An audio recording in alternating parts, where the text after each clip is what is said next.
पौष पर्व। जन्मेजय को सरमा का शाप। जन्मेजय द्वारा सोमश्रवा का पुरोहित के पद पर वरण।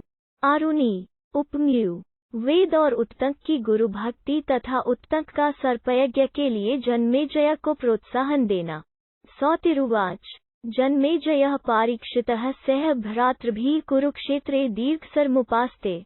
तस्य भ्रातरस्त्रयः श्रुतसेन, उग्रसेनो भीमसेन इति। तेषु तत्सत्रमुपासीनेष्वागच्छत् सारमेयः। एक उग्रश्रवाजी कहते हैं, परीक्षित के पुत्र जन्मेजय अपने भाइयों के साथ कुरुक्षेत्र में दीर्घकाल तक चलने वाले यज्ञ का अनुष्ठान करते थे। उनके 3 भाई थे, श्रुतसेन, उग्रसेन और भीमसेन। वे तीनों उस यज्ञ में बैठे थे। इतने में ही देवताओं की कुतिया सरमा का पुत्र सारमेय वहां आया। एक स जन्मेजयस्य भ्रातृभिर्भिहतो रोरुयमानो मातुः समीपमुपागच्छत्। 2 जन्मेजय के भाइयों ने उस कुत्ते को मारा, तब वो रोता हुआ अपनी माँ के पास गया। 2 तम माता रोरुयमानमुवाच कि रोदिषि केनास्यभेत इति। 3 बार बार रोते हुए अपने उस पुत्र से माता ने पूछा, बेटा क्यों रोता है, किसने तुझे मारा है। 3 स एव मुक्तो मातरन् प्रत्युवाच जन्मेजयस्य भ्रातृभिर्भिहतोमीति। 4 माता के इस प्रकार पूछने पर उसने उत्तर दिया, माँ मुझे जन्मेजय के भाइयों ने मारा है। 4 तम माता प्रत्युवाच व्यक्तम त्वया तत्रापराधम येनास्यभेत इति। 5 तब माता उससे बोली, बेटा अवश्य ही तूने उनका कोई प्रकट रूप में अपराध किया होगा, जिसके कारण उन्होंने तुझे मारा है। 5 स तान पुनरुवाच नापराध्यामि किंचनावेक्षे हवीषि नावलेह इति। 6 तब उसने माता से पुनः इस प्रकार कहा, मैंने कोई अपराध नहीं किया है, न तो उनके भविष्य की ओर देखा और न उसे चाटा ही है। 6 तच्छ्रुत्वा तस्य माता सरमा पुत्रे दुःखार्ता तत्सत्रमुपागच्छद् यत्र स जन्मेजयः स भ्रातृभिः दीर्घसत्रमुपास्ते। 7 यह सुनकर पुत्र के दुख से दुखी हुई उसकी माता सरमा उस सत्र में आई, जहां जन्मेजय अपने भाइयों के साथ दीर्घकालीन सत्र का अनुष्ठान कर रहे थे। 7 स तया क्रुधया तत्रोक्तोऽयं मे पुत्रो न किंचित् प्राध्यति नावेक्षते हवीषि नावलयि किमथं भित इति।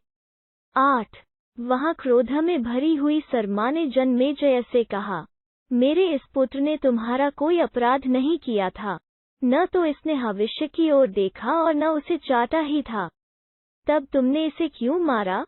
8 न किंचिदुत्वंस्ते सा तानुवाच यस्मादम्भिहतो नपकारी तस्माद् दृष्टं त्वां भयमागमिष्यतीति। 9 किंतु जन्मेजय और उनके भाइयों ने इसका कुछ भी उत्तर नहीं दिया।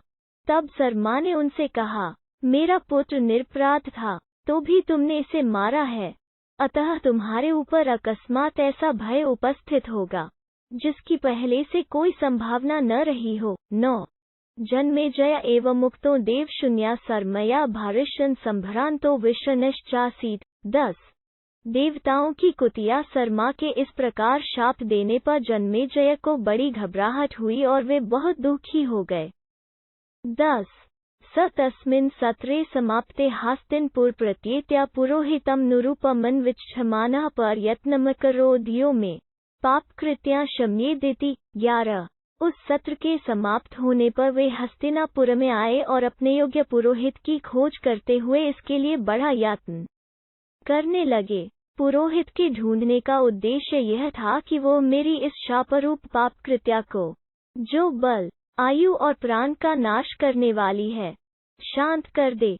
11 स कदाचिन्मृगया गतः पारीक्षितो जन्मेजयः कस्मिंश्चित् स्वविषये आश्रममपश्यत्। 12 एक दिन परीक्षित पुत्र जन्मेजय शिकार खेलने के लिए वन में गए। वहां उन्होंने एक आश्रम देखा, जो उन्हीं के राज्य के किसी प्रदेश में विद्यमान था।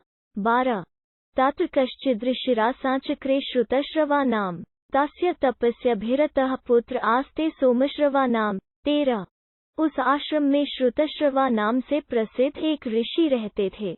उनके पुत्र का नाम था सोमश्रवा। सोमश्रवा सदा तपस्या में ही लगे रहते थे।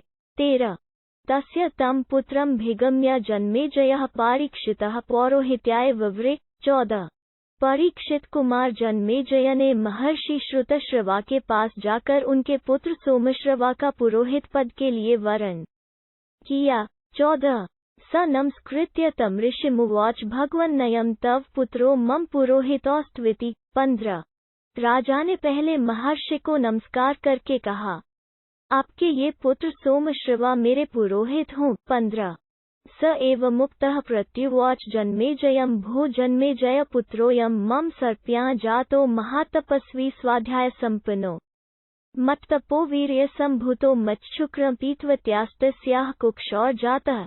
16 उनके ऐसा कहने पर श्रुतश्रवा ने जन्मेजय को इस प्रकार उत्तर दिया, महाराज जन्मेजय, मेरा यह पुत्र सोमश्रवा सर्पिणी के गर्भ से पैदा हुआ है। यह बड़ा तपस्वी और स्वाध्यायशील है। मेरे तपोबल से इसका भरण पोषण हुआ है। एक समय एक सर्पिणी ने मेरा वीर्यपान कर लिया था, अतः उसी के पेट से इसका जन्म हुआ है। 16 समर्थोऽयं भवतः सर्वाः पापकृत्याः शमयितु मंत्रेण महादेव कृत्याम्। 17 यह तुम्हारी संपूर्ण पाप कृत्याओं शापजनित उपद्रवों का निवारण करने में समर्थ है। केवल भगवान शंकर की कृत्या को यह नहीं टाल सकता।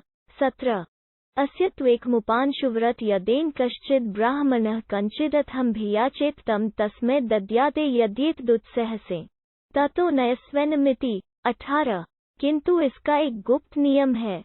यदि कोई ब्राह्मण इसके पास आकर इससे किसी वस्तु की याचना करेगा तो यह उसे उसकी अभीष्ट वस्तु अवश्य देगा।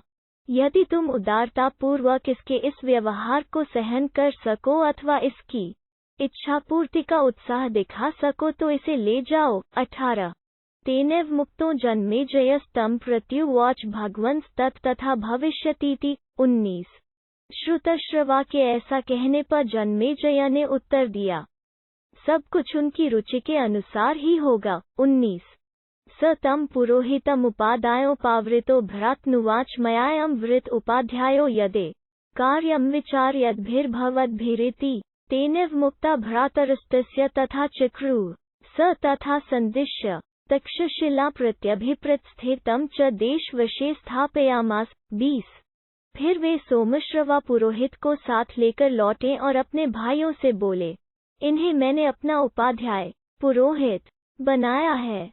ये जो कुछ भी कहें उसे तुम्हें बिना किसी सोच विचार के पालन करना चाहिए। जन्मेजय के ऐसा कहने पर उनके तीनों भाई पुरोहित की प्रत्येक आज्ञा का ठीक ठीक पालन करने लगे। इधर राजा जन्मेजय अपने भाइयों को पूर्वोक्त आदेश देकर स्वयं तक्षशिला जीतने के लिए चले गए और उस प्रदेश को अपने अधिकार में कर लिया। 20 एतस्मिन्नन्तरे कश्चिदृषिधौम्यो नामायोदस्तस्य शिष्यास्त्रयो बभूवुरुपम्यूरारुनिवेदश्चेति। 21 गुरु की आज्ञा का किस प्रकार पालन करना चाहिए, इस विषय में आगे का प्रसंग कहा जाता है। इन्हीं दिनों आयोदधौम्य नाम से प्रसिद्ध एक महर्षि थे। उनके 3 शिष्य हुए, उपम्यू, आरुणि पांचाल तथा वेद। 21 स एकम शिष्यमारुणिं पांचाल्यं प्रेषयामास गच्छ केदारखंडम बधानेति। 22 एक दिन उपाध्याय ने अपने एक शिष्य पांचाल देशवासी आरुणि खेत पर भेजा और कहा, वत्स जाओ क्यारियों की टूटी हुई मेड़ बांध दो। 22 स उपाध्यायेन संदिष्ट आरुणिः पांचाल्यस्तत्र गत्वा तत् केदारखंडं बद्धूनाशकत्। स क्लिश्मानोपश्यदुपायं भवत्वेव करिष्यामि। 23 उपाध्याय के इस प्रकार आदेश देने पर पांचाल देशवासी आरुणि वहां जाकर उस धान की क्यारी की मेड़ बांधने लगा, परंतु बांध न सका। मेड़ बांधने के प्रयत्न में ही परिश्रम करते करते उसे एक उपाय सूझ गया और वो मन ही मन बोल उठा, अच्छा ऐसा ही करूं। 23 स तत्र संविवेश केदारखंडे शयाने च तथा तस्मिंस्तदुदकं तस्थौ। 24 वो क्यारी की टूटी हुई मेड़ की जगह स्वयं ही लेट गया। उसके लेट जाने पर वहां का बहता हुआ जल रुक गया। 24 ततः कदाचिदुपाध्याय आयोदो धौम्यः शिष्यान् पृच्छत् क्व आरुणि पांचाल्यो गत इति। 25। फिर कुछ काल के पश्चात उपाध्याय आयोधौम्य ने अपने शिष्यों से पूछा, पांचाल निवासी आरुणि कहाँ चला गया? 25। ते तम प्रत्युचूर भगवंस्त्वयैव प्रेषितो गच्छ केदारखंडं बधानेति। स एव मुक्तस्तान् शिष्यान् प्रत्युवाच तस्मात् तत्र सवे गच्छामो यत्र स गत इति। 26। शिष्यों ने उत्तर दिया, आप ही ने तो उसे यह कहकर भेजा था कि जाओ, क्यारी की टूटी हुई मेड़ बांध दो। शिष्यों के ऐसा कहने पर उपाध्याय ने उनसे कहा, तो चलो, हम सब लोग वहीं चलें जहां आरुणि गया है। 26। स तत्र गत्वा तस्याः वानाय शब्दं चकार, भो आरुणे पांचाल्य क्वासी वत्सहीति। 27। वहां जाकर उपाध्याय ने उसे आने के लिए आवाज दी, पांचाल निवासी आरुणि, कहाँ हो वत्स, यहाँ आओ। 27। स तच्छ्रुत्वा आरुणिरुपाध्याय वाक्यं तस्मात् केदारखंडात् सहसोत्थाय तमुपाध्यायमुपस्थे। 28। उपाध्याय का यह वचन सुनकर आरुणि पांचाल सहसा उस क्यारी की मेड़ से उठा और उपाध्याय के समीप आकर खड़ा हो गया। 28। प्रोवाच चैन्म्यं स्म्यत्र केदारखंडे निःसरमान्मुदकं वारणीयं संरोधु संविष्टो भगवच्छब्दं श्रुत्वैव सहसा विदार्य केदारखंडं भवन्तमुपस्थितः। 29।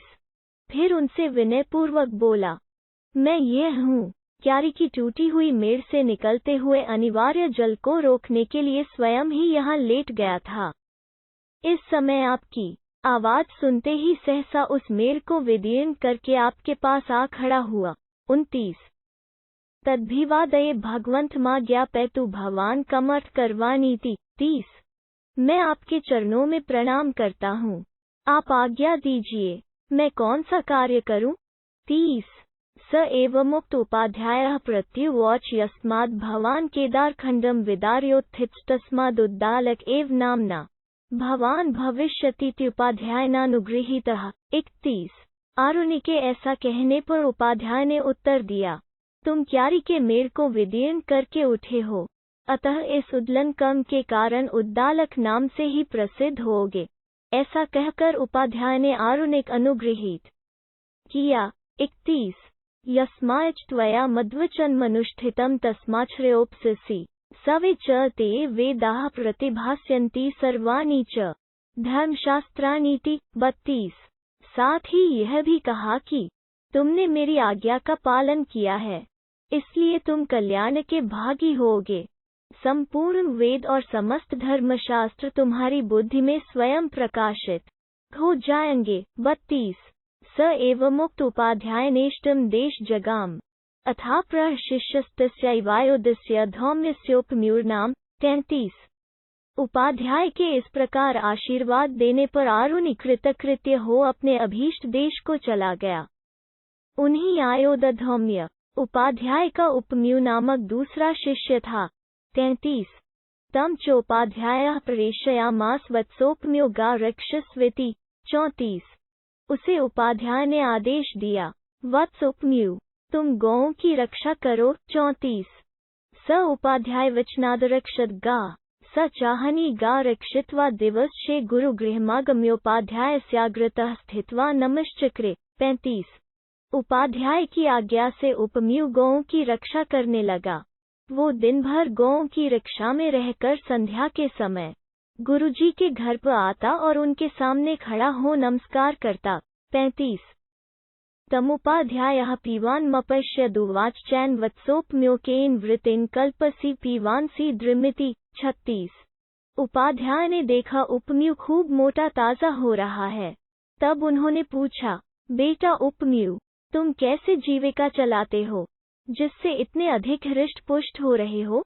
36। स उपाध्यायं प्रत्युवाच भो भैषैन वृतिन कल्प्यामीति। 37।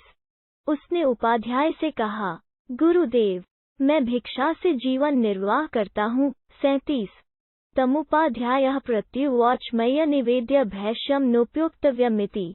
स तथेत्युक्त्वा भैष्यं चरित्वोपाध्यायाय न्यवेदयत्। 38।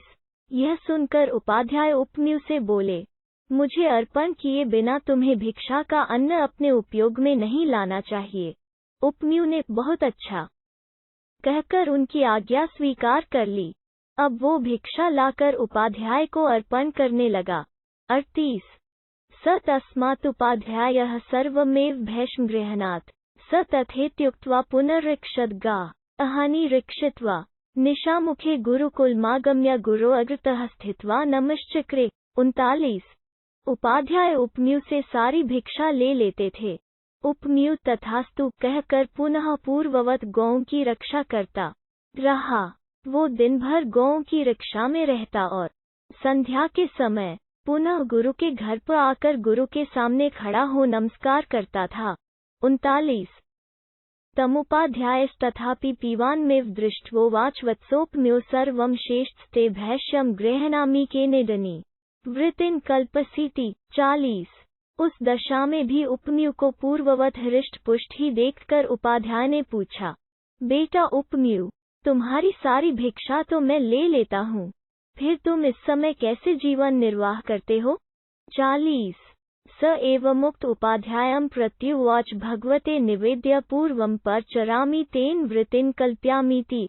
41 उपाध्याय के ऐसा कहने पर उपमन्यु ने उन्हें उत्तर दिया, पहले की लाई हुई भिक्षा आपको अर्पित करके अपने लिए दूसरी भिक्षा लाता हूँ और उसी से अपनी जीविका चलाता हूँ। 41 तमुपाध्यायः प्रत्युवाच नैष न्याया गुरुवृत्तिरन्येषामपि भैष्योपजीविना वृत्त्युप्रोधं करोषि इत्येव वर्तमानो लुब्धोऽसीति। 42 यह सुनकर उपाध्याय ने कहा, यह न्याययुक्त एवं श्रेष्ठ वृत्ति नहीं है।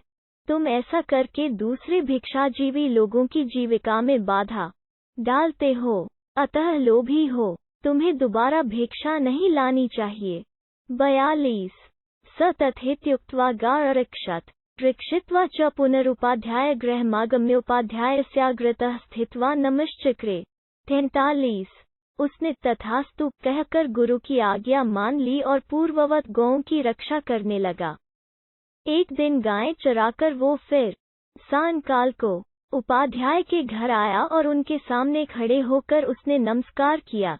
43 तमुपाध्यायस्तथापि पीवान्मेव दृष्ट्वा पुनरुवाच वत्सोपम्यो अहं ते सर्वं भैष्यं गृह्णामि न चान्यच्छरसि पीवांसि भारिषन् केन वृत्तिं कल्पसीति। 44 उपाध्याय ने उसे फिर भी मोटा ताजा ही देखकर पूछा, बेटा उपमन्यु, मैं तुम्हारी सारी भिक्षा ले लेता हूँ और अब तुम दोबारा भिक्षा नहीं मांगते, फिर भी बहुत मोटे हो, आजकल कैसे खाना पीना चलाते हो?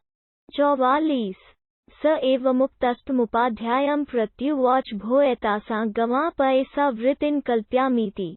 तमुवाचोपाध्यायो नैतन्यायं पय उपयोक्तो भवतो मया नाभायानुज्ञातमिति। 45 इस प्रकार पूछने पर उपमन्यु ने उपाध्याय को उत्तर दिया, मैं इन गौओं के दूध से जीवन निर्वाह करता हूँ।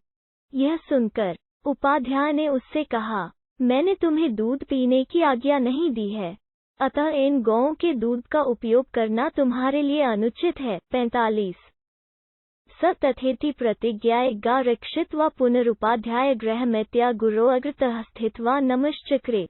46 उपमन्यु ने बहुत अच्छा कहकर दूध न पीने की भी प्रतिज्ञा कर ली और पूर्ववत गोपालन करता रहा। एक दिन गोचारण के पश्चात वो पुनः उपाध्याय के घर आया और उनके सामने खड़े होकर उसने नमस्कार किया। 46 तमुपाध्यायः पीवान्मेव दृष्ट्वोवाच वत्सोपम्यो भैष्यं नाश्नासि न चान्यच्छरसि पयो न पिबसि पीवांसि भारिषन् केनेदनि वृत्तिं कल्पसीति। 47 उपाध्याय ने अब भी उसे हृष्ट पुष्ट ही देखकर पूछा, बेटा उपमन्यु, तुम भिक्षा का अन्न नहीं खाते, दोबारा भिक्षा भी नहीं मांगते और गौओं का दूध भी नहीं पीते, फिर भी बहुत मोटे हो, इस समय कैसे निर्वाह करते हो? 47 स एवमुक्त उपाध्यायं प्रत्युवाच भोः फेन पिबामि यमिमे वत्सा मातनास तनात् पिबन्त उद्गिरन्ति। 48 इस प्रकार पूछने पर उसने उपाध्याय को उत्तर दिया, ये बछड़े अपनी माताओं के स्तनों का दूध पीते समय जो फेन उगल देते हैं उसी को पी लेता हूँ। 48 तमुपाध्यायः प्रत्युवाच अते त्वदनुकम्प्य गुणवन्तो वत्साः प्रभूतत्रं फेन्मुगिन्ति तदेषाम्पि वत्सानवृत्युप्रोधं करोषेव वर्तमानः फेन्पि भवान् न पातुमर्तीति स तथेति प्रतिश्रुत्य पुनरीक्षद्गाः। 49 यह सुनकर उपाध्याय ने कहा, ये बछड़े उत्तम गुणों से युक्त हैं, अतः तुम पर दया करके बहुत सा फेन उगल देते होंगे, इसलिए तुम फेन पीकर तो इन सभी बछड़ों की जीविका में बाधा उपस्थित करते हो, अतः आज से फेन भी न पिया करो। उपन्यु ने बहुत अच्छा कहकर उसे न पीने की प्रतिज्ञा कर ली और पूर्ववत गौओं की रक्षा करने लगा। 49 तथा प्रतिषिद्धो भैष्यम नाशनाति न चान्यच्छरति पयो न पिबति फेन नोप्युङ्क्ते स कदाचिद्रण्ये। 50 इस प्रकार मना करने पर उपन्यु न तो भिक्षा का अन्न खाता, न दोबारा भिक्षा लाता, न गौओं का दूध पीता और न बछड़ों के फेन को ही उपयोग में लाता था। अब वो भूखा रहने लगा। एक दिन वन में भूख से पीड़ित होकर उसने आक के पत्ते चबा लिए। 50 स तैरर्पत्रर्भक्षितयः क्षारतिक्तटुरुषैस्तीक्ष्णविपाकैश्चक्षुषुपहतोन्धो बभूव ततः चंक्रमाणः कूपे पपात। 51 आक के पत्ते खारे, तीखे, कड़वे और रूखे होते हैं, उनका परिणाम तीक्ष्ण होता है। पाचन काल में वे पेट के अंदर आग की ज्वाला सी उठा देते हैं, अतः उनको खाने से उपमन्यु की आंखों की ज्योति नष्ट हो गई। वो अंधा हो गया। अंधा होने पर भी वो इधर उधर घूमता रहा, अतः कुएं में गिर पड़ा। 51 अथ तस्मिन्नागच्छति सूर्ये चाताचलविलम्बिनी उपाध्यायः शिष्यानवोचित नायात्युपम्युस्त उचुवनन गतो गा रक्षितुमिति। 52 तदनंतर जब सूर्यदेव अस्ताचल की चोटी पर पहुंच गए, तब भी उपम्यु गुरु के घर पर नहीं आया, तो उपाध्याय ने शिष्यों से पूछा, उपम्यु क्यों नहीं आया? वे बोले, वो तो गाय चराने के लिए वन में गया था। 52 तान उपाध्यायो मयोपम्युः सर्वतः प्रतिषिद्धः सन्नियत कुपित्स्थो नागच्छति चिरततोन्वेष्य इत्येव मुक्त्वा शिष्यैः सार्धमरण्यं गत्वा तस्याः वानाय शब्दं चकार भो उपमन्युक्वासी वत्सेहिति। 53 तब उपाध्याय ने कहा, मैंने उपमन्यु की जीविका के सभी मार्ग बंद कर दिए हैं, अतः निश्चय ही वो रूठ गया है, इसीलिए इतनी देर हो जाने पर भी वो नहीं आया, अतः हमें चलकर उसे खोजना चाहिए। ऐसा कहकर शिष्यों के साथ वन में जाकर उपाध्याय ने उसे बुलाने के लिए आवाज दी, ओ उपम्यु, कहाँ हो बेटा, चले आओ। 53 स उपाध्याय वचन श्रुत्वा प्रत्युवाचोचर्यमस्मिन् कूपे पतितोऽहमिति तमुपाध्यायः प्रत्युवाचकात् त्वमस्मिन् कूपे पतित इति। 54 उसने उपाध्याय की बात सुनकर उच्च स्वर से उत्तर दिया, गुरुजी, मैं कुएं में गिर पड़ा हूँ। तब उपाध्याय ने उससे पूछा, वत्स, तुम कुएं में कैसे गिर गए? 54 स उपाध्यायं प्रत्युवाच अर्कपत्राणि भक्षयितोऽन्धीभूतोऽम्यतः कूपे पतित इति। 55 उसने उपाध्याय को उत्तर दिया, मैं आक के पत्ते खाकर अंधा हो गया हूँ, इसीलिए कुएं में गिर गया। 55 तमुपाध्यायः प्रत्युवाच अश्विनोस्तु हि तो देवभिश्चो त्वा चक्षुष्मतकर्ताराविति स एवमुक्त उपाध्यायनोपम्युश्विनोर स्तोतुमुपचक्रमे देवाश्विनोर वाग्भिरेग्भिः। 56 तब उपाध्याय ने कहा, वत्स, दोनों अश्विनी कुमार देवताओं के वैद्य हैं, तुम उन्हीं की स्तुति करो, वे तुम्हारी आंखें ठीक कर देंगे। उपाध्याय के ऐसा कहने पर उपम्यु ने अश्विनी कुमार नामक दोनों देवताओं की ऋग्वेद के मंत्रों द्वारा स्तुति प्रारंभ की। 56 प्रपूर्वगौ पूर्वजों चित्रभानु गिरा तपसा ह्यनन्तो दिव्यो सुपर्णो विरजो विमानवधिक्षिपन्तो भुवनानि विश्वा। 57 हे अश्विनी कुमारों, आप दोनों सृष्टि से पहले विद्यमान थे, आप ही पूर्वज हैं, आप ही चित्रभानु हैं। मैं वाणी और तप के द्वारा आपकी स्तुति करता हूँ, क्योंकि आप अनंत हैं, दिव्य स्वरूप हैं, सुंदर पंख वाले दो पक्षी की भांति सदा साथ रहने वाले हैं। रजोगुण शून्य तथा अभिमान से रहित हैं। संपूर्ण विश्व में आरोग्य का विस्तार करते हैं। 57 हिरण्यो शकुनी सांप्रायो नार्सत्यद्रौ सुनसो वै जयंतो शुक्लम वयंतो तरसा सुवमावधिव्ययंतावसितम विवस्वतः। 58 सुनहरे पंख वाले दो सुंदर विहंगमों की भांति आप दोनों बंधु बड़े सुंदर हैं। पालौकिक उन्नति के साधनों से संपन्न हैं। नार्सत्य तथा दस्र, ये दोनों आपके नाम हैं। आपकी नासिका बड़ी सुंदर है। आप दोनों निश्चित रूप से विजय प्राप्त करने वाले हैं। आप ही विवस्वान सूर्यदेव के सुपुत्र हैं, अतः स्वयं ही सूर्य रूप में स्थित हो दिन तथा रात्रि रूप काले तंतुओं से संवत्सर रूप वस्त्र बुनते रहते हैं और उस वस्त्र द्वारा वेगपूर्वक देवयान और पितृयान नामक सुंदर मार्गों को प्राप्त कराते हैं। 58 ग्रस्ता सुपर्णस्य बलेन वर्तिका मुंचतांश्विनौ सौभगाय तावत् सुवृतावनमंथ माया वसक्तमा गा अरुणा उदावहन। 59 परमात्मा की काल शक्ति ने जीवरूपी पक्षी को अपना ग्रास बना रखा है।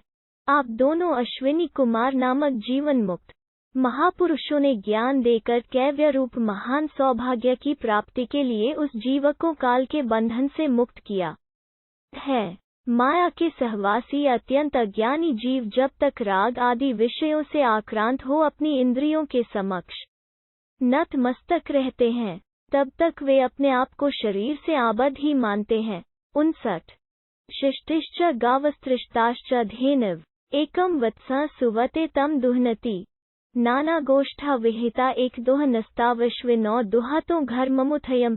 60 दिन एवं रात, ये मनोवांछित फल देने वाली 360 दुधारू गौएं हैं। वे सब एक ही संवत्सर रूपी बछड़े को जन्म देती और उसको पुष्ट करती हैं। वो बछड़ा सबका उत्पादक और संहारक है। जिज्ञासु पुरुष उक्त बछड़े को निमित्त बनाकर उन गौ से विभिन्न फल देने वाली शास्त्र विहित क्रियाएं दूहते रहते हैं। उन सब क्रियाओं का एक तत्वज्ञान की इच्छा ही दोहनीय फल है। पूर्वोक्त गौओं को आप दोनों अश्विनी कुमार ही दूहते हैं।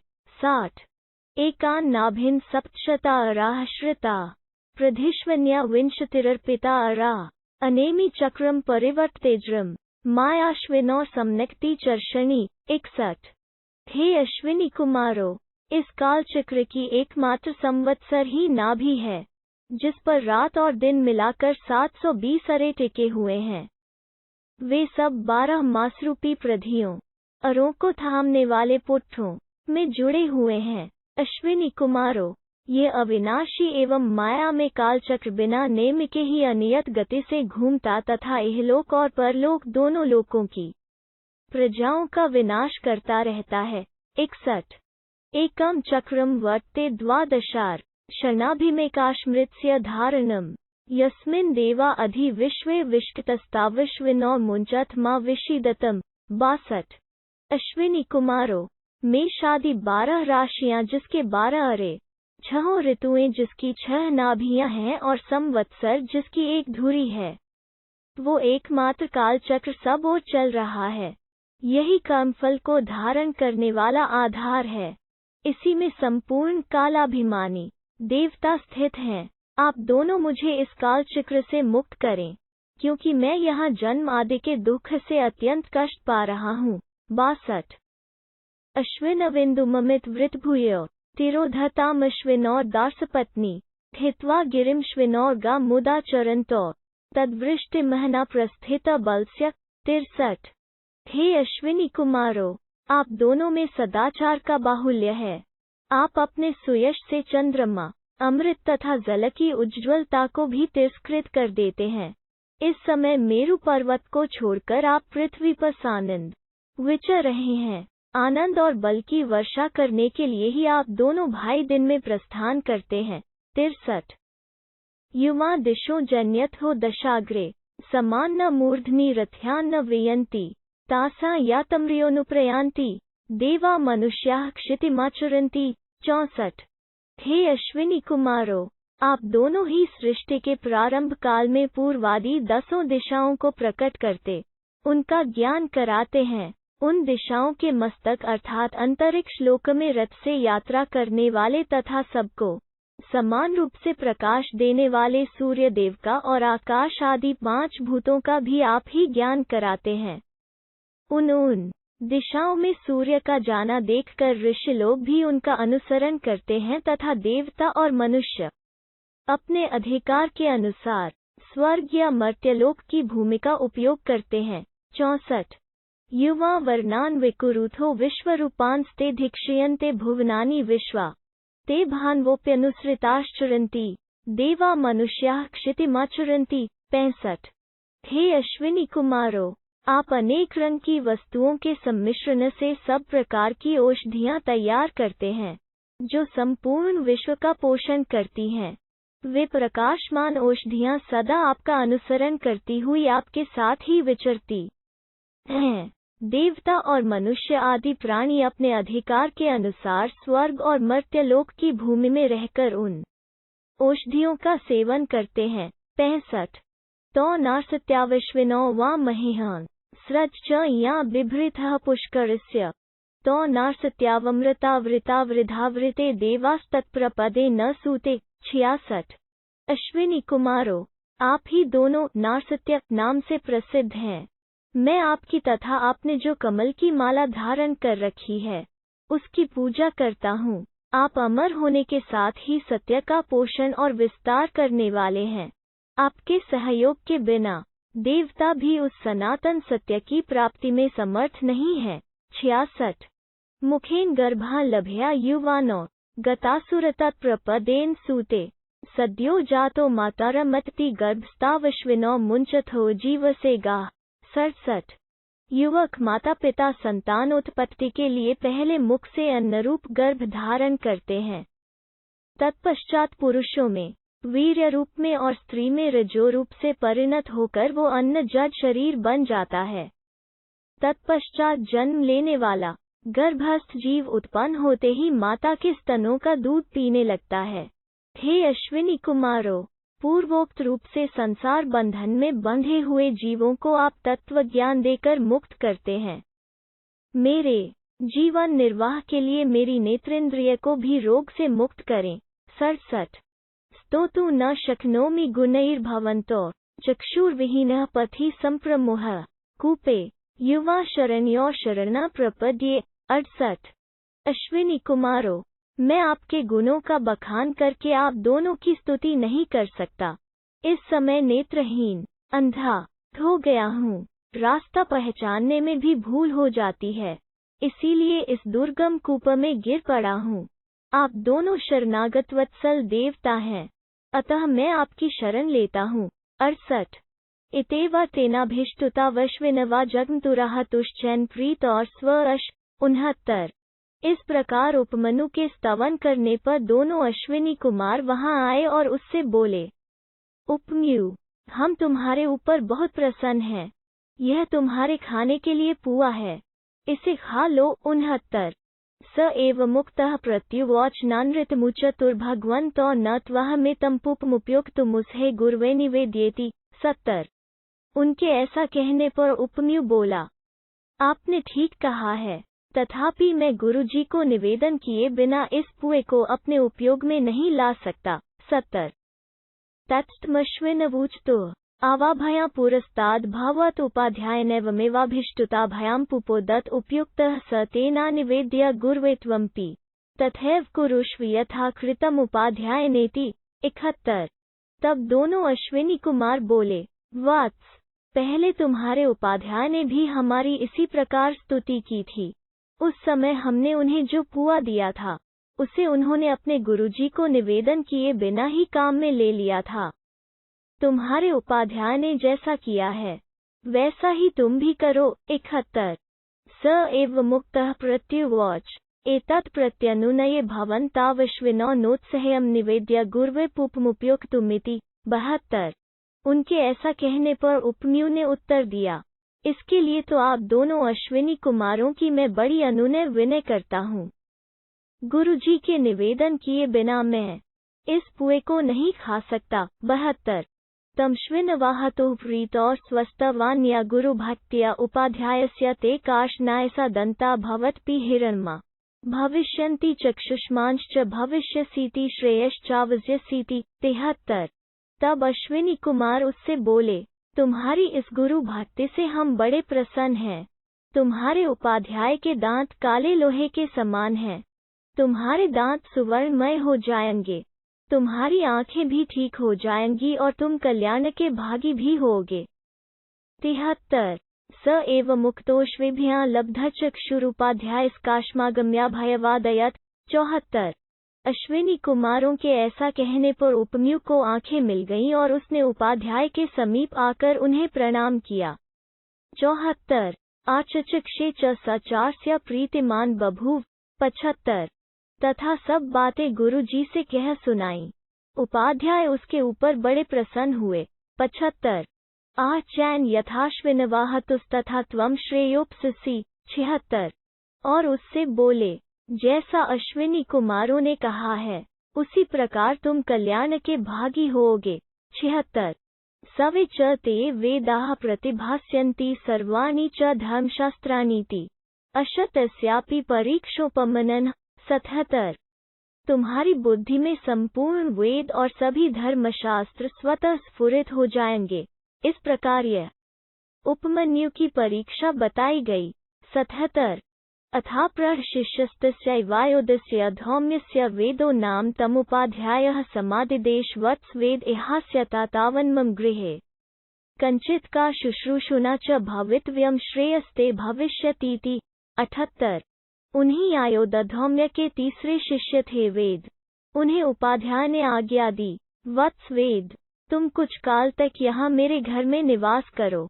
सदा शुश्रूषा में लगे रहना, इससे तुम्हारा कल्याण होगा। 78 स तथेत्युक्त्वा गुरुकुले दीर्घकालं गौरव नित्यं गुरुना धूर्षु नियोज्यमानः शीतोष्णक्षुतृष्णौखसः सर्वत्र प्रतिकूलस्य महता कालेन गुरुः परितोष जगाम। 79 वेद बहुत अच्छा कहकर गुरु के घर में रहने लगे। उन्होंने दीर्घ काल तक गुरु की सेवा की। गुरुजी उन्हें बैल की तरह सदा भारी बोझ ढोने में लगाए रखते थे और वेद सर्दी गर्मी तथा भूख प्यास का कष्ट सहन करते हुए सभी अवस्थाओं में गुरु के अनुकूल ही रहते थे। इस प्रकार जब बहुत समय बीत गया तब गुरुजी उन पर पुनर्तः संतुष्ट हुए। 79 तत्प्रतोषायत श्रेयः सर्वज्ञता चावाप अशतस्यापि परीक्षा वेदस्य। 80 गुरु के संतोष से वेद ने श्रेय तथा सर्वज्ञता प्राप्त कर ली। इस प्रकार यह वेद की परीक्षा का वृतांत कहा गया। 80 स उपाध्यायनानुज्ञातः समावृतस्तस्माद् गुरुकुलवासाद् गृहाश्रमं प्रत्यपद्यत। तस्यापि स्वगृहे वसत्स्त्रयः शिष्या बभूवुः स शिष्यान् न किंचिदुवाच कर्म वा क्रियता गुरुशुश्रूषा चेति दुःखाभिज्ञो हि गुरुकुलवासस्य शिष्यान् परिक्लेशन योजयितुं नेष। 81 तदनंतर उपाध्याय की आज्ञा होने पर वेद समावर्तन संस्कार के पश्चात स्नातक होकर गुरुगृह से लौटे। घर आकर उन्होंने गृहस्थाश्रम में प्रवेश किया। अपने घर में निवास करते समय आचार्य वेद के पास 3 शिष्य रहते थे, किंतु वे काम करो अथवा गुरु सेवा में लगे रहो इत्यादि रूप से किसी प्रकार का आदेश अपने शिष्यों को नहीं देते थे, क्योंकि गुरु के घर में रहने पर छात्रों को जो कष्ट सहन करना पड़ता है उससे वे परिचित थे। इसलिए उनके मन में अपने शिष्यों को क्लेशदायक कार्य में लगाने की कभी इच्छा नहीं होती थी। 81 अथ कस्मिंश्चित् काले वेदं ब्राह्मणाय जन्मेजयः पौष्यश्च क्षत्रियावुपेत्य वर्यत्वोपाध्यायं चक्रुतो। 82 स कदाचिद् याज्ञकार्येणाभिप्रस्थित उतङ्कनामान् शिष्यं नियोजयामास। 83 भो यत्किञ्चिद् मद्गृहे परिहीयते तदिच्छाम्यहं परिहीयमान्न भवता क्रियमाणमिति स एवं प्रतिसन्दिश्योऽन्तक वेदः प्रवासं जगाम। 84 एक समय की बात है, ब्रह्मवेत्ता आचार्य वेद के पास आकर जन्मेजय और पौष्य नाम वाले 2 क्षत्रियों ने उनका वरण किया और उन्हें अपना उपाध्याय बना लिया। तदनंतर एक दिन उपाध्याय वेद ने यजमान के कार्य से बाहर जाने के लिए उद्यत हो उत्तंक नाम वाले शिष्य को अग्निहोत्र आदि के कार्य में नियुक्त किया और कहा, वत्स उत्तंक, मेरे घर में मेरे बिना जिस किसी वस्तु की कमी हो जाए उसकी पूर्ति तुम कर देना, ऐसी मेरी इच्छा है। उत्तंक को ऐसा आदेश देकर आचार्य वेद बाहर चले गए। 82-84 अथोतकः शुश्रूषुर्गुरुनियोगमनुतिष्ठमानो गुरुकुले वसति स्म स तत्र वसमान उपाध्यायस्त्रिभिः सहिताभिराहुर्योक्तः। 85 उत्तंक गुरु की आज्ञा का पालन करते हुए सेवापरायण हो गुरु के घर में रहने लगे।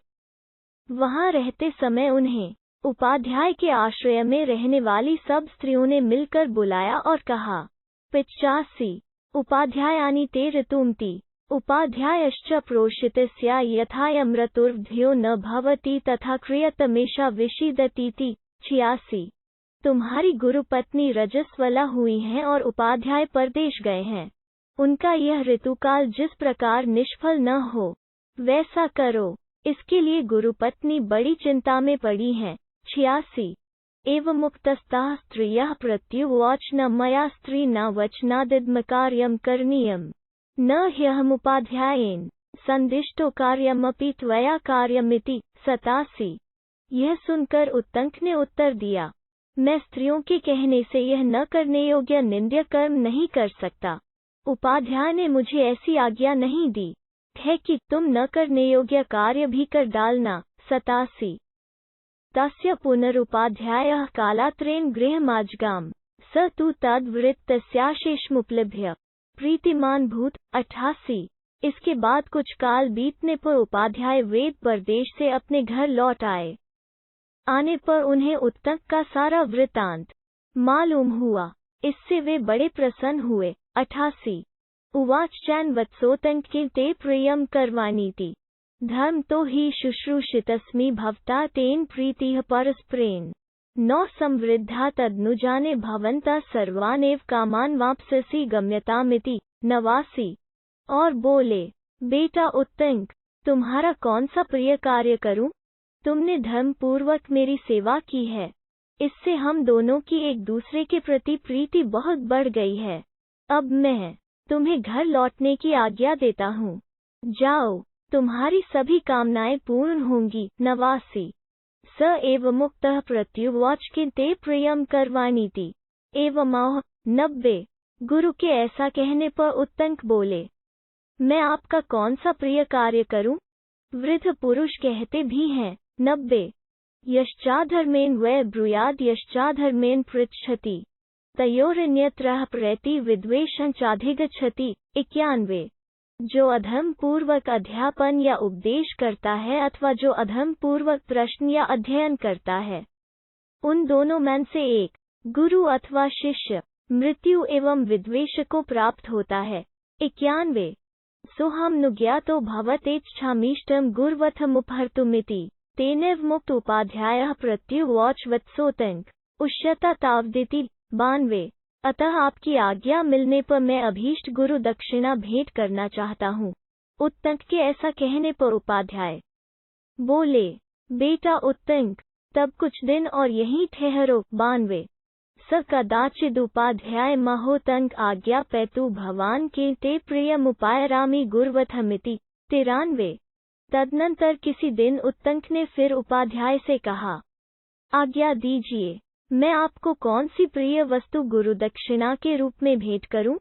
93 तमुपाध्यायः प्रत्युवाच वत्सोत्तंक बहुशो मां चोदसी गुर्वथमुपायरामीति तद्गच्छहिना प्रविश्योपाध्यायाय पृच्छ किमुपायरामीति। 94 अश यद्ब्रवीति तदुपाहर्स्वेति।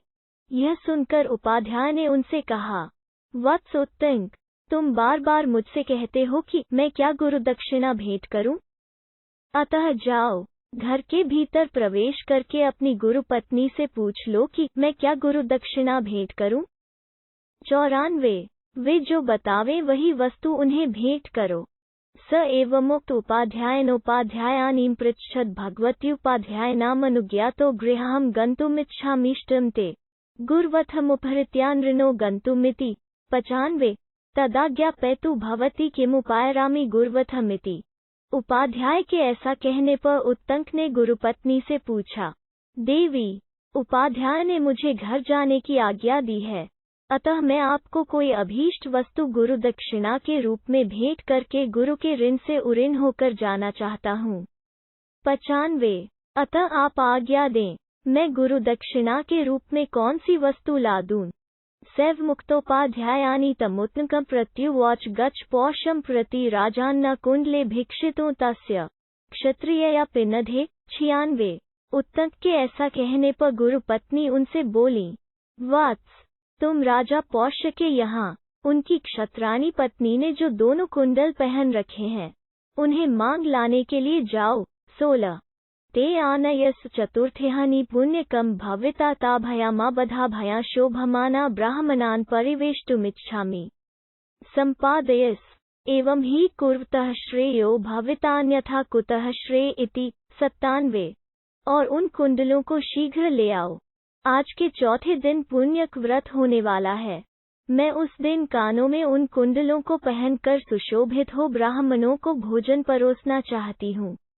अतः तुम मेरा यह मनोरथ पूर्ण करो, तुम्हारा कल्याण होगा, अन्यथा कल्याण की प्राप्ति कैसे संभव है। 97। स एव मुक्तस्तया प्रातिष्ठतोतंकः सपथि गच्छन्न पश्यदृशभमति प्रमाणतमधिरुच पुरुषमति प्रमाणमेव स पुरुषोतंकमभयभाषत। 98। गुरुपत्नी के ऐसा कहने पर उत्तंक वहां से चल दिए। मार्ग में जाते समय उन्होंने एक बहुत बड़े बैल को और उस पर चढ़े हुए एक विशालकाय पुरुष को भी देखा। उस पुरुष ने उत्तंक से कहा, 98। भो उत्तंके तत्पुरीष्मस्य ऋषभस्य भक्षयस्विति स एव मुक्तो नाच्छत। 99। उत्तंक, तुम इस बैल का गोबर खा लो। किंतु उसके ऐसा कहने पर भी उत्तंक को वो गोबर खाने की इच्छा नहीं हुई। 99। तमाह पुरुषो भूयो भक्षयस्वोतंक मा विचार्योपाध्यायना पीते भक्षितम पूर्वमिति। 100। तब वो पुरुष फिर उनसे बोला, उत्तंक, खा लो, विचार न करो, तुम्हारे उपाध्याय ने भी पहले इसे खाया था। 100। स एव मुक्तो वामित्युक्त्वा तदा तद् वृषभस्य मूत्रं पुरीशः च भक्षित्वोतंकः संभ्रमादुत्थितवोप उपस्पृश्य प्रस्थे। 101। उसके पुनः ऐसा कहने पर उत्तंक ने बहुत अच्छा कहकर उसकी बात मान ली और उस बैल के गोबर तथा मूत्र को खा पीकर उतावली के कारण खड़े खड़े ही आचमन किया। फिर वे चल दिए। 101। यत्र स क्षत्रियः पौष्यस्तमुपेत्यासीनं पश्यदुत्तंकः स उत्तंकस्तमुपेत्याशीर्भिर्भिनन्द्योवाच। 102। जहाँ वे क्षत्रिय राजा पौष्य रहते थे वहां पहुंचकर उत्तंक ने देखा वे आसन पर बैठे हुए हैं। तब उत्तंक ने उनके समीप जाकर आशीर्वाद से उन्हें प्रसन्न करते हुए कहा। 102। अर्थी भवन्तमुपागतोमीति स एनभिवाद्योवाच भगवन् पौष्यः खल्वः के करवाणीति।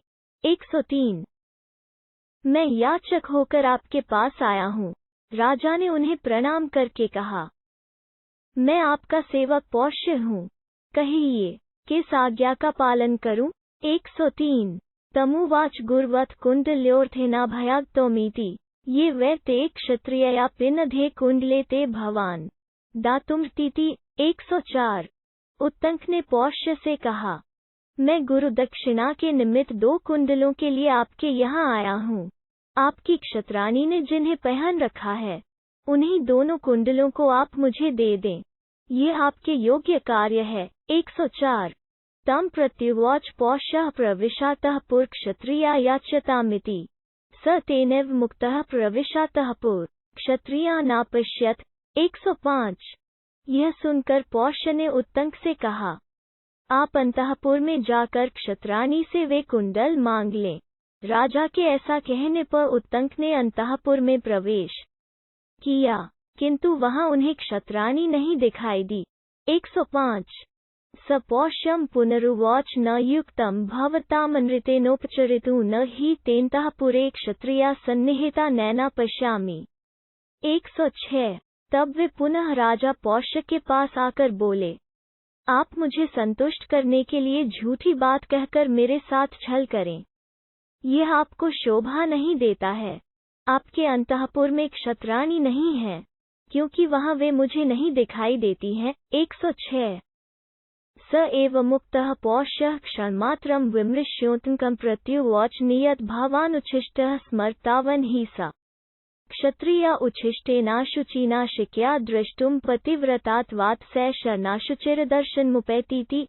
107 उत्तंक के ऐसा कहने पर पौष्य ने एक क्षण तक विचार करके उन्हें उत्तर दिया, निश्चय ही आप झूठे मुंह हैं।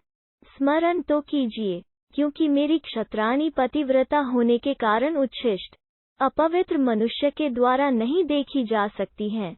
आप उच्छिष्ट होने के कारण अपवित्र हैं, इसलिए वे आपकी दृष्टि में नहीं आ रही हैं। 107 अथैव मुक्त उतंकः स्मृत्वो वाचस्ति खलु मयोथितेनोपस्पृष्टं गच्छता चेति तं पौष्यः प्रत्युवाच अष्टे व्यतिक्रमो नोथितेनोपस्पृष्टं भवतीति शीघ्रं गच्छता चेति।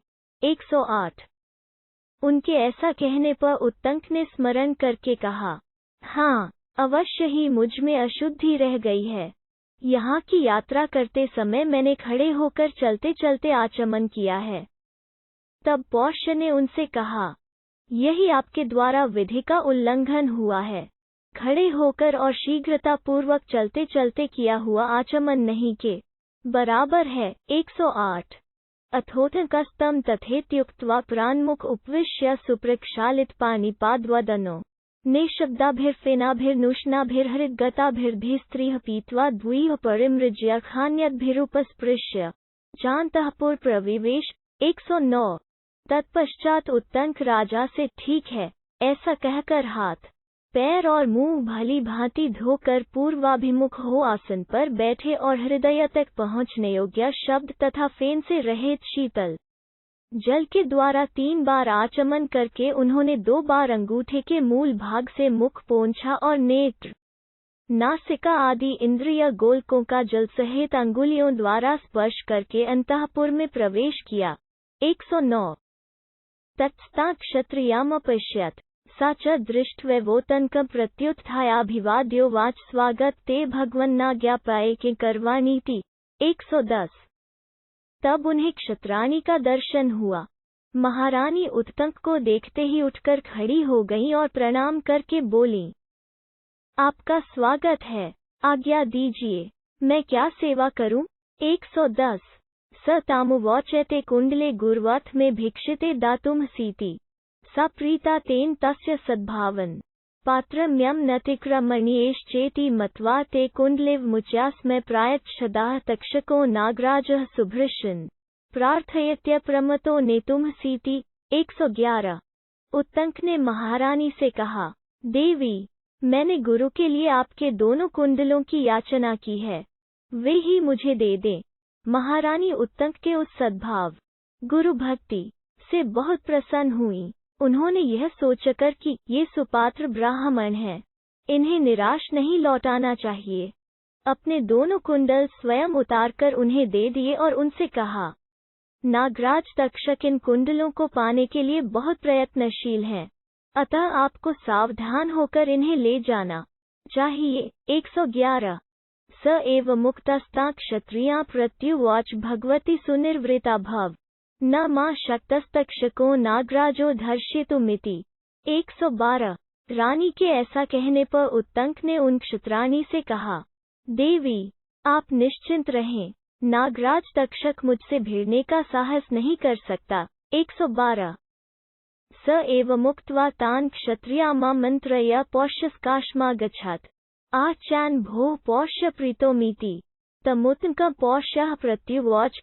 113 महारानी से ऐसा कहकर उनसे आज्ञा ले उत्तंक राजा पौष्य के निकट आए और बोले, महाराज पौष्य, मैं बहुत प्रसन्न हूँ और आपसे विदा लेना चाहता हूँ।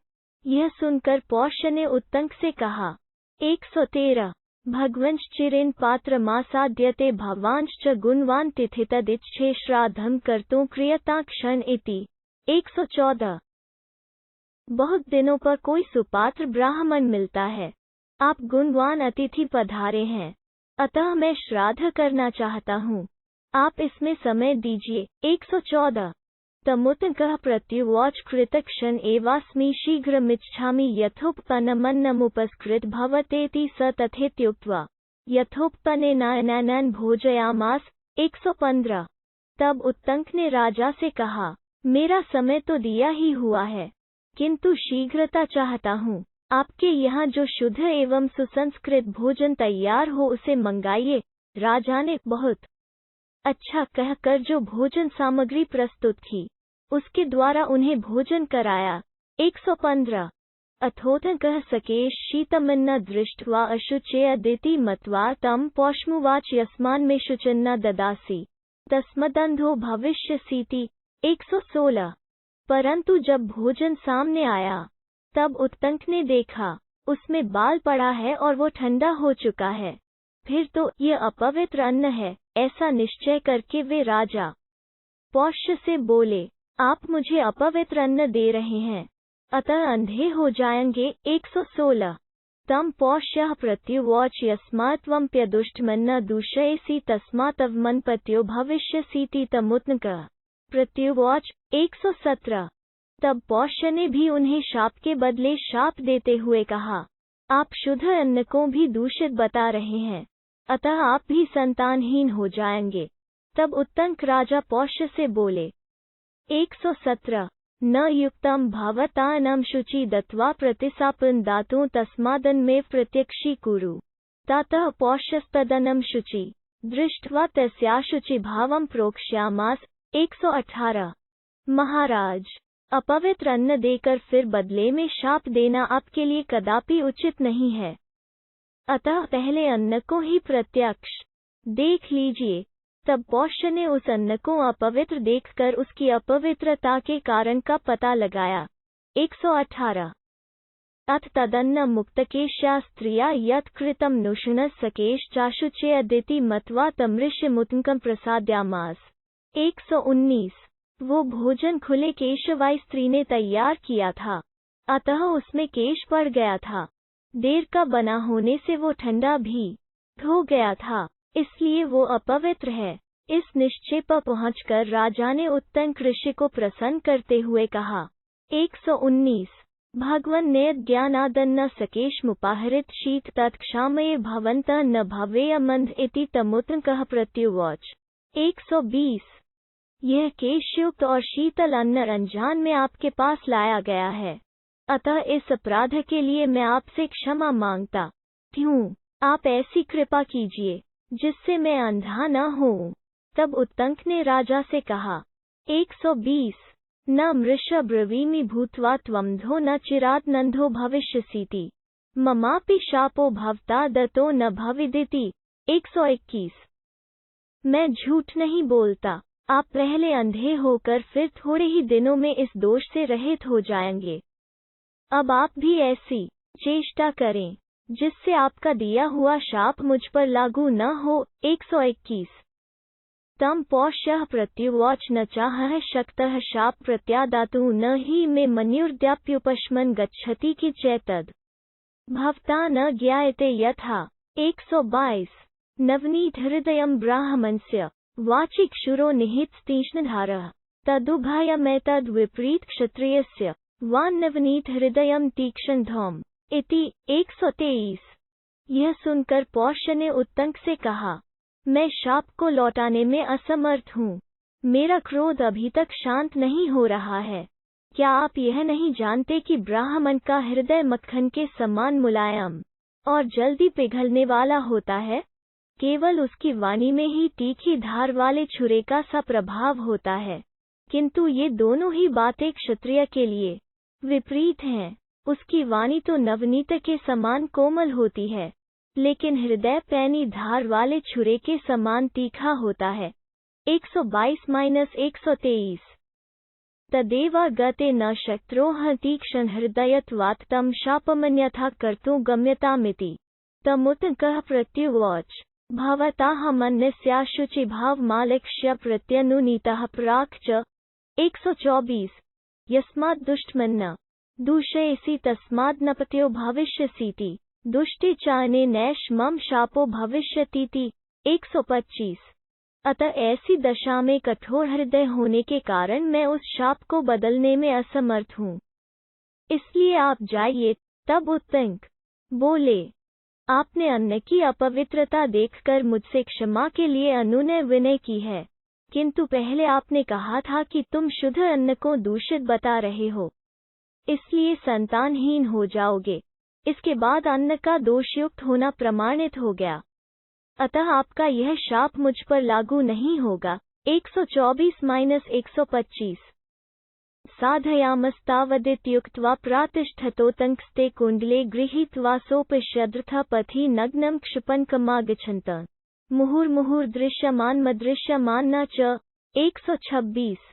अब हम अपना कार्य साधन कर रहे हैं, ऐसा कहकर उत्तंक दोनों कुंडलों को लेकर वहां से चल दिए। मार्ग में उन्होंने अपने पीछे आते हुए एक नग्न क्षिपंक को देखा जो बार बार दिखाई देता और छिप जाता था। 126। अथतंक्स्ते कुंडले सन्न्यस्य भूमाओ उद्गात प्रचक्रमे। एतस्मिन्नन्तरे स क्षिपन्कस्त्वर्मान् उपसृत्य ते कुंडले गृहीत्वा प्राद्रवत्। 127। कुछ दूर जाने के बाद उत्तंक ने उन कुंडलों को एक जलाशय के किनारे भूमि पर रख दिया और स्वयं जल संबंधी कृत्य, शौच, स्नान, आचमन, संध्या तर्पण आदि करने लगे। इतने में ही वो क्षिपनक बड़ी उतावली के साथ वहां आया और दोनों कुंडलों को लेकर चंपत हो गया। 127। तमुत को भिसृत्य कृतोदत्कार्यः शुचिः प्रयतो नमो देवेभ्यो गुरुभयश्च कृत्वा महता जावन्तमन्वयात्। 128। उत्तंक ने स्नान तर्पण आदि जल संबंधी कार्य पूर्ण करके शुद्ध एवं पवित्र होकर देवताओं तथा गुरुओं को नमस्कार किया और जल से बाहर निकलकर बड़े वेग से उस क्षिपनक का पीछा किया। 128। तस्य तक्षको द्रिमासनः स तं जग्राह गृहीतमात्रः स तद्रूप विहाय तक्षकस्वरूप कृत्वा सहसा धरण्या विवृतः महाबिलं प्रविवेश। 129। वास्तव में वो नागराज तक्षक ही था। दौड़ने से उत्तंक के अत्यंत समीपवर्ती हो गया। उत्तंक ने उसे पकड़ लिया। पकड़ में आते ही उसने क्षिपनक का रूप त्याग दिया और तक्षक नाग का रूप धारण करके वो सहसा प्रकट हुए पृथ्वी के एक बहुत बड़े विव में घुस गया। 129। प्रविश्य च नागलोकं स्वभवन्मगच्छत्। अथोतंकस्तस्याः क्षत्रियाया वचः स्मृत्वा तं तक्षकमन्वगच्छत्। 130। बिल में प्रवेश करके वो नागलोक में अपने घर चला गया। तदनंतर उस क्षत्राणी की बात का स्मरण करके उत्तंक ने नागलोक तक उस तक्षक का पीछा किया। 130। स तद बिलम दंडकाष्ठेन चखान न चाशकत तम स वज्रम प्रेषयामास। 131। पहले तो उन्होंने उस विव्र को अपने डंडे की लकड़ी से खोदना आरंभ किया, किंतु इसमें उन्हें सफलता न मिली। उस समय इंद्र ने उन्हें क्लेश उठाते देखा तो उनकी सहायता के लिए अपना वज्र भेज दिया। 131। गच्छास्य ब्राह्मणस्य साहाय्यं कुरुष्वेति अथ वज्रम दंडकाष्ठं नु प्रविश्य तद बिलमदारयत। 132।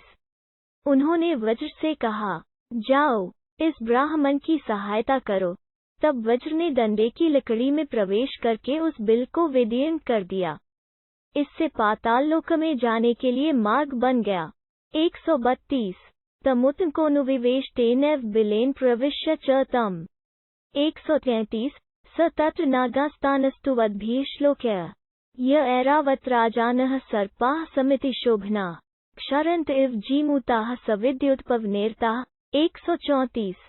तब उत्तंक उस बिल में घुस गए और उसी मार्ग से भीतर प्रवेश करके उन्होंने नागलोक का दर्शन किया, जिसकी कहीं सीमा नहीं थी, जो अनेक प्रकार के मंदिरों, महलों, झुके हुए छज्जों वाले ऊंचे ऊंचे मंडपों तथा सैकड़ों दरवाजों से सुशोभित और छोटे बड़े अद्भुत क्रीड़ा स्थानों से व्याप्त था। वहां उन्होंने इन श्लोकों द्वारा उन नागों का स्तवन किया। ऐरावत जिनके राजा हैं, जो सम्रांगण में विशेष शोभा पाते हैं, बिजली और वायु से प्रेरित हो जल की वर्षा करने वाले बादलों की भांति बाणों की धारावाहिक वृष्टि करते हैं। उन सर्पों की जय हो। 133-134 सुरूपा बहुरूपाश्च तथा कल्माशकुंडला आदित्यवन्नाकपृष्ठे रेजुरेरावतोद्भवः। 135 ऐरावत कुल में उत्पन्न नागगणों में से कितने ही सुंदर रूप वाले हैं। उनके अनेक रूप हैं। वे विचित्र कुंडल धारण करते हैं तथा आकाश में सूर्यदेव की भांति स्वर्गलोक में प्रकाशित होते हैं। 135 बहूनि नागवेश्मानि गंगायस्तीर उत्तरे तत्र स्थानपि संस्तौमि महतः पन्नगानहम्। 136 गंगा जी के उत्तर तट पर बहुत से नागों के घर हैं। वहां रहने वाले बड़े बड़े सर्पों की भी मैं स्तुति करता हूँ। 136 चर्तुमेरावतम विना शतान्यशीतिरिष्टौ च सहस्राणि च विंशतिः।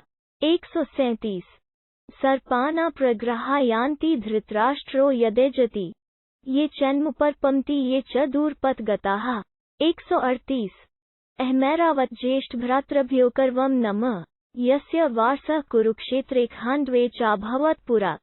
139 तम नागराजं स्तौष कुण्डलोत्थाय तक्षकम् तक्षकश्चाश्वसेनश्च नित्यं सहचरावुभौ।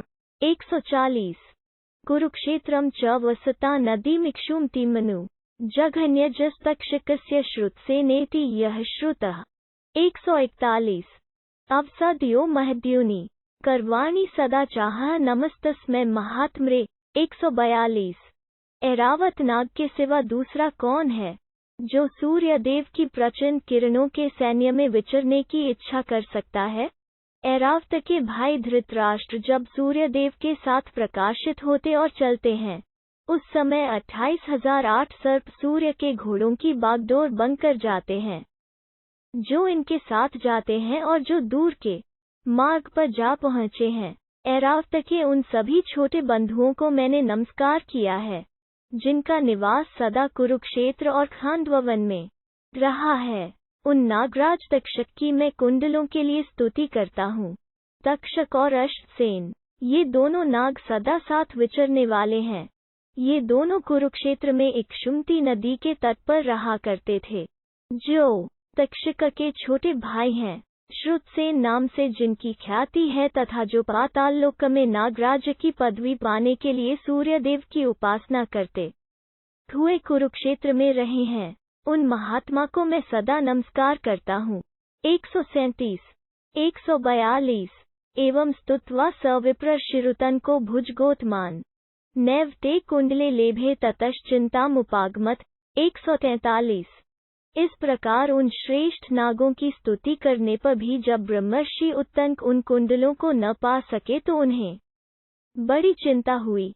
143 एवं स्तुवन्नपि नागान यदा ते कुंडले नालभात तदा पश्यत् स्त्रियो तंत्रे अधिरोप्य सुवे में पाटम वयन्त्यो तस्मिंस्तंत्रे कृष्णाः सिताश्च तन्त्वश्चक्रं चापश्यत् द्वादशार्षद्भिः कुमारः परिवर्त्यमानः पुरुषः चापश्यद् च दर्शनीयम्।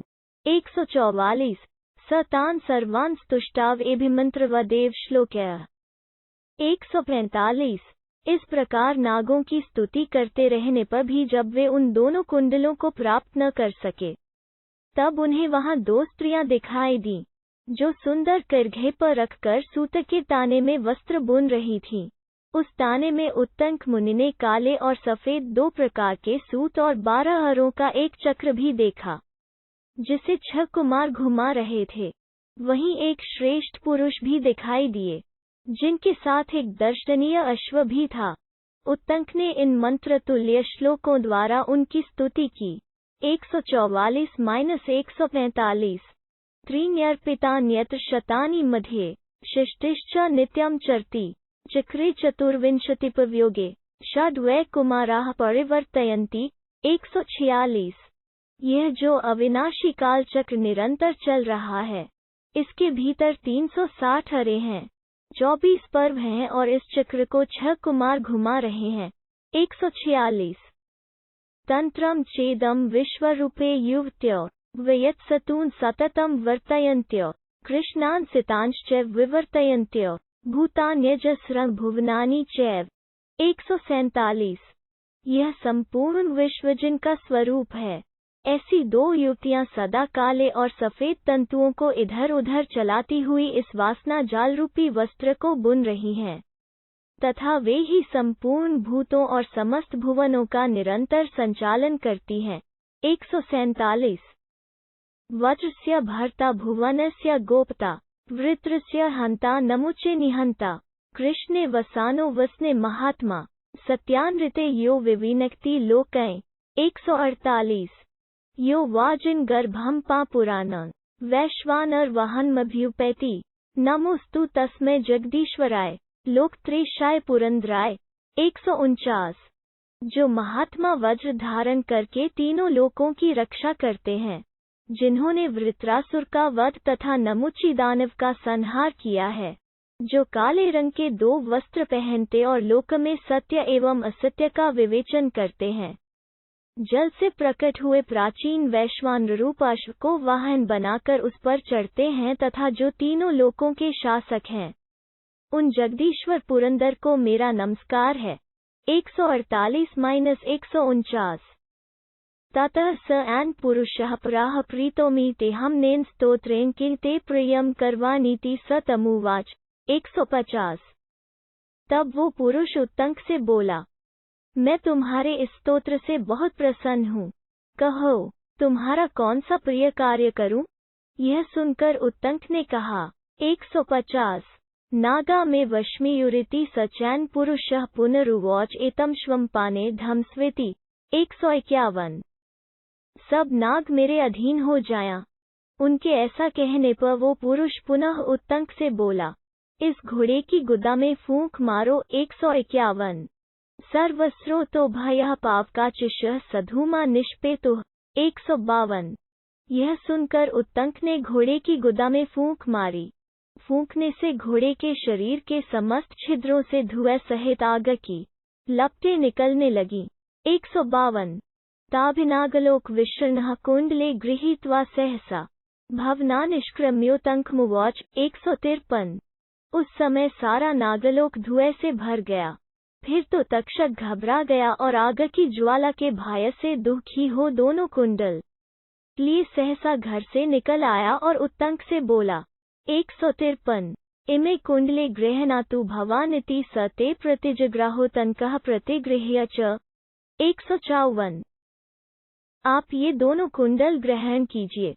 उत्तंक ने उन कुंडलों को ले लिया। कुंडल लेकर वे सोचने लगे। 154। अद्य तत्पुण्यकमुपाध्यायान्या दूर चाहम भयागतः स कथ संभाव्ययमिति तत् एन चिंत्यान्मेव स पुरुषुवाच। 155। अहो, आज ही गुरुपत्नी का वो पुण्य का व्रत है और मैं बहुत दूर चला आया हूँ। ऐसी दशा में किस प्रकार इन कुंडलों द्वारा उनका सत्कार कर सकूंगा? तब इस प्रकार चिंता में पड़े हुए उत्तंक से उस पुरुष ने कहा। 155। उत्तंकैन में वाष्पमधिरोहत्वा क्षणेन वोपाध्याय कुल प्राप्यष्यतीति। 156। उत्तंक, इसी घोड़े पर चढ़ जाओ, यह तुम्हें क्षण भर में उपाध्याय के घर पहुंचा देगा। 156। स तथेत्युक्त्वा तमश्वमधिरुह्य प्रत्याजगमोपाध्याय कुलमुपाध्यायानि च स्नाता केशानवाप्यन्त्युपविष्टोतनको नागच्छतीति शापायास्य मनो दधे। 157। बहुत अच्छा कहकर उत्तंक उस घोड़े पर चढ़े और तुरंत उपाध्याय के घर आ पहुंचे। इधर गुरुपत्नी स्नान करके बैठी हुई अपने केश संवार रही थीं। उत्तंक अब तक नहीं आया, यह सोचकर उन्होंने शिष्य को शाप देने का विचार कर लिया। 157। अथ तस्मिन्नंतरे स उत्तंकः प्रविश्य उपाध्याय कुलमुपाध्यायानिम्भ्यवादयत् ते चास्यायि कुंडले प्रायच्छत् सा चैन प्रत्युवाच। 158। इसी बीच में उत्तंक ने उपाध्याय के घर में प्रवेश करके गुरुपत्नी को प्रणाम किया और उन्हें वे दोनों कुंडल दे दिए। तब गुरुपत्नी ने उत्तंक से कहा। 158। उत्तंक देशे काल भयागतः स्वागत ते वत्स्त्वं नागसी मया न शप्तः श्रेयस्तवोपस्थितं सिद्धिमप्नुहीति। 159। उत्तंक, तू ठीक समय पर उचित स्थान में आ पहुंचा।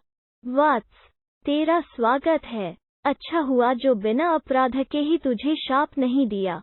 तेरा कल्याण उपस्थित है, तुझे सिद्धि प्राप्त हो। 159। अथोत्नरोपाध्यायमभ्यवादयत् तमुपाध्यायः प्रत्युवाच वत्सोत्तंक स्वागत ते किंचिर कृतमिति। 160। तदनंतर उत्तंक ने उपाध्याय के चरणों में प्रणाम किया। उपाध्याय ने उससे कहा, वत्स उत्तंक, तुम्हारा स्वागत है, लौटने में देर क्यों लगाई। 160। तमुत्नरोपाध्यायं प्रत्युवाच भोस्तक्षकिन में नागराजेन विघ्नः कर्मणि तेनास्मि नागलोकम् गतः। 161। तब उत्तंक ने उपाध्याय को उत्तर दिया, नागराज तक्षक ने इस कार्य में विघ्न डाल दिया था, इसलिए मैं नागलोक में चला गया था। 161। तत्र च मया दृष्टे स्त्रियो तंत्रेधिरोप्य पटं वयन्त्यो तस्मिंश्च कृष्णाः सिताश्च तंत्वः किं तत्। 162। वहीं मैंने 2 स्त्रियां देखीं, जो करघे पर सूत रखकर कपड़ा बुन रही थीं। उस करघे में काले और सफेद रंग के सूत लगे थे। वो सब क्या था। 162।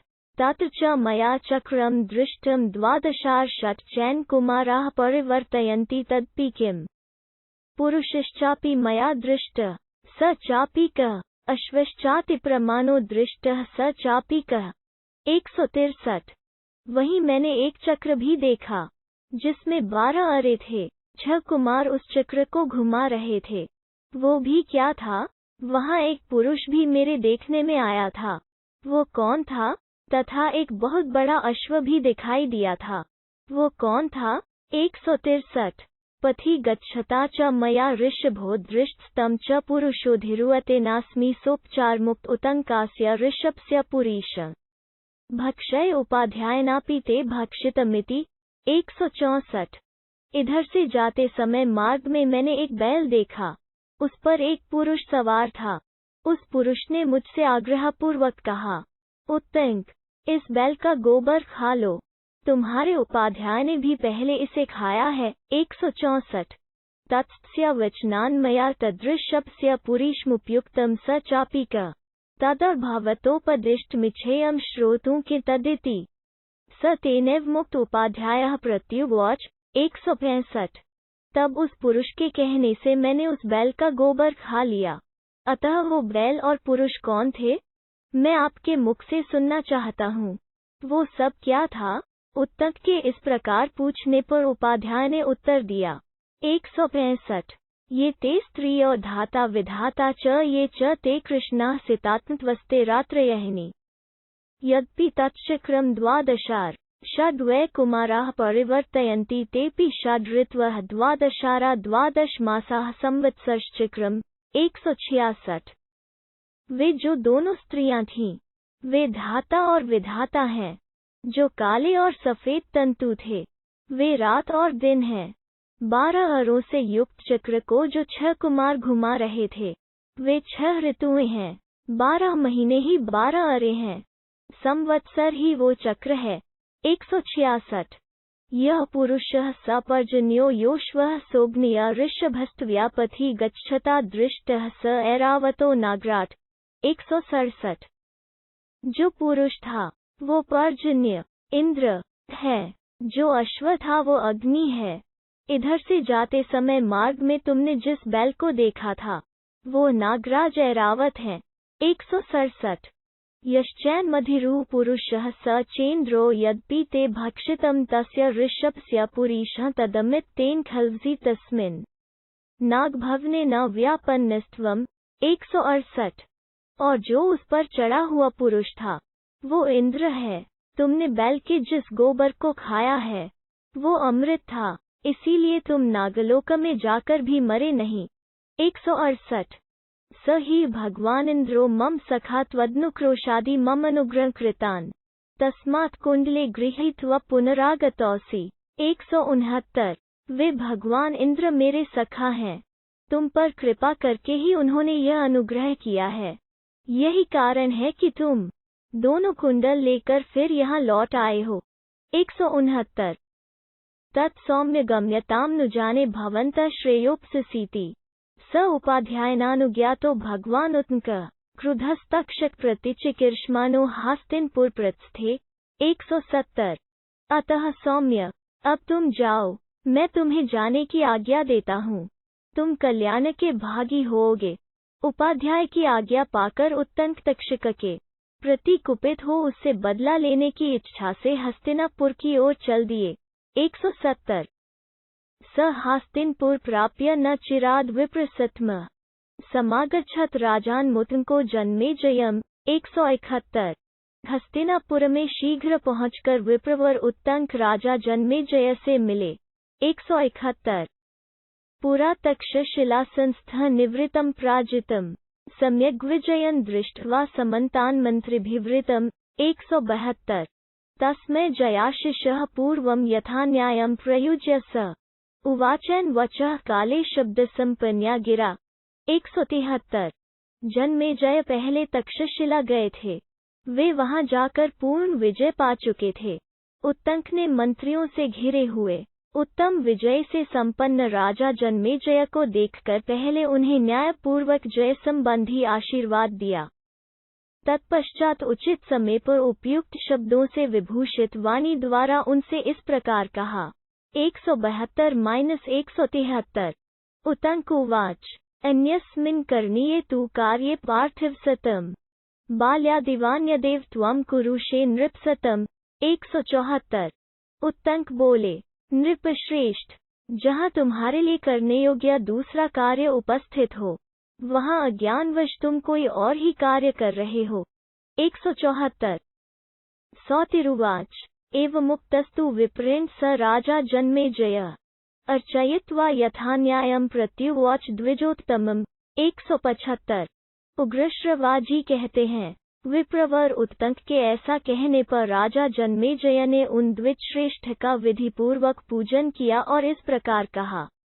175। जन्मेजय उवाच आसा प्रजाना परिपालनेन स्वं क्षत्रधर्मं परिपालयामि प्रब्रूहि मे किं करणीयमद्य येनासि कार्येन समागच्छत्वम्। 176। जन्मेजय बोले, मैं इन प्रजाओं की रक्षा द्वारा अपने क्षत्रिय धर्म का पालन करता हूँ। बताइए, आज मेरे करने योग्य कौन सा कार्य उपस्थित है, जिसके कारण आप यहाँ पधारे हैं। 176।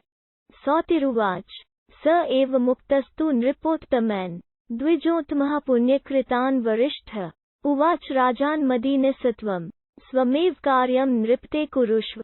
177।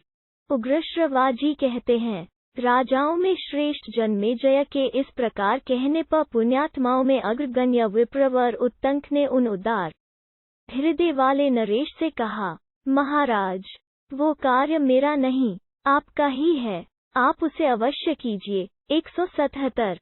उत्तंक उवाच तक्षकेन महीन्द्रेन्द्र येन ते हिंसितः पिता तस्मै प्रतिकुरुष्व त्वं पन्नगाय दुरात्मरे। 178।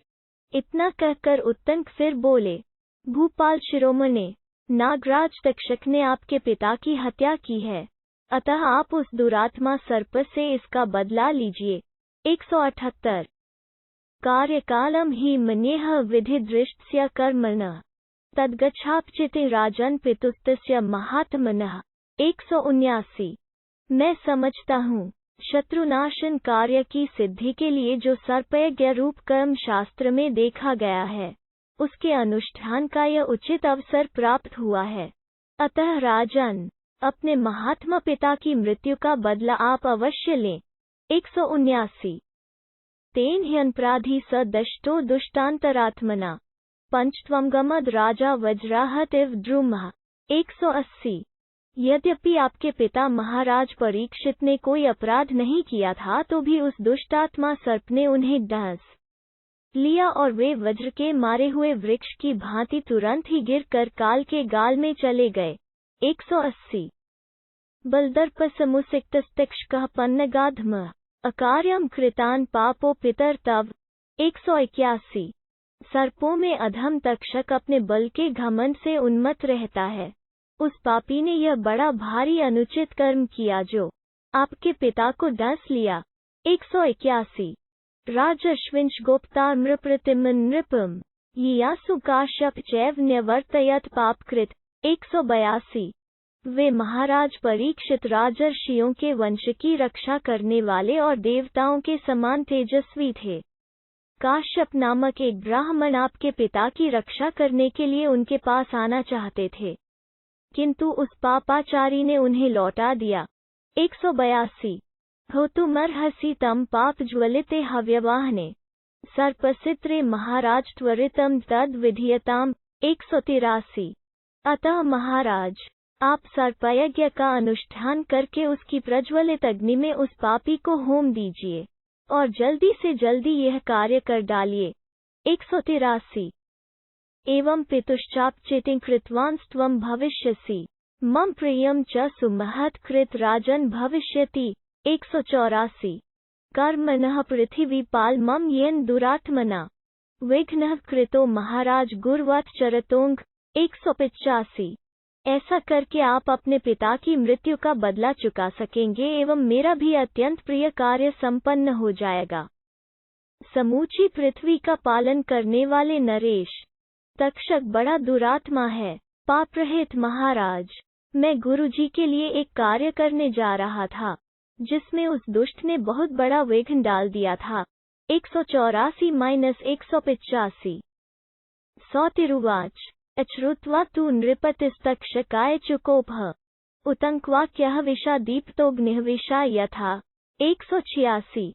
उग्रश्रवाजी कहते हैं, महर्षियों, यह समाचार सुनकर राजा जन्मेजय तक्षक पर कुपित हो उठे। उत्तंक के वाक्य ने उनकी क्रोधाग्नि में घी का काम किया। जैसे घी की आहुति पड़ने से अग्नि प्रज्वलित हो उठती है, उसी प्रकार वे क्रोध से अत्यंत कुपित हो गए। 186। अपृच्छत स तदा राजा मंत्रिन् स्तान् सुदुःखितः उतंकस्यैव सान्निध्ये पितुः स्वर्गत्तिं प्रति। 187। उस समय राजा जन्मेजय ने अत्यंत दुखी होकर उत्तंक के निकट ही मंत्रियों से पिताक स्वर्गगमन का समाचार पूछा। 187। तदैव ही स राजेंद्रो यदैव वृत पितरमुत्कादशृणोत तदा। 188। उत्तंक के मुख से जिस समय उन्होंने पिताक मरने की बात सुनी, उसी समय वे महाराज दुहक और शोक में डूब गए। 188। इति श्री महाभारते आदिपर्वणि पौष पर्वणि तृतीयोऽध्यायः 3। इस प्रकार श्री महाभारत आदिपर्व के अंतर्गत पौष पर्व में पौषाख्यान विषयक तीसरा अध्याय पूरा हुआ। 3।